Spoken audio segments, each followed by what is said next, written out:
This drill will stretch your obliques and your quadratus lumborum or QL muscle, so important for alleviating chronic lower back pain and improving your ability to side bend or laterally flex the trunk. So you can see here, I'm not just using the ball to wrap the side of my trunk on to stretch those muscles. I'm actually adding some rotation to open up the chest and upper back, and I'm just over time letting the tension wait out and trying to get my forearm as flat to the floor as possible.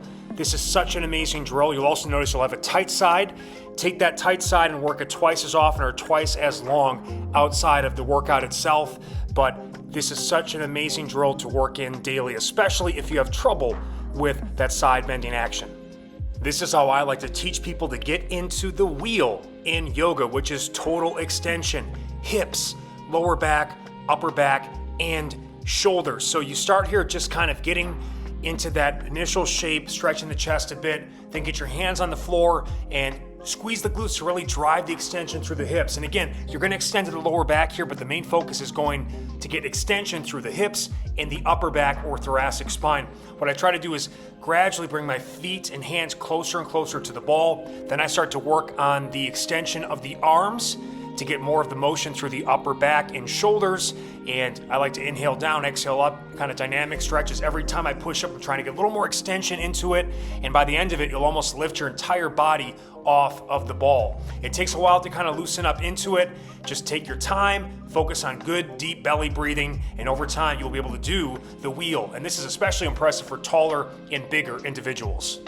This stretch is a staple before leg days, walk, run, or sled workouts. Really help improving gait, joint positioning, and activate and stretch the quads and hip flexors. Now you can elevate the back foot on anything, but the ball is nice just because of the height of it and also just the padding. So initially, we're just going to work on getting that back leg extension in the hip, but we're also stretching that middle hip flexor or rectus femoris muscle, that middle quad, which is active in both flexing the hip and extending the knee. So kind of some pumps there. I like to have some dip bars. You can even use a mobility stick for this as well, just for a little more support.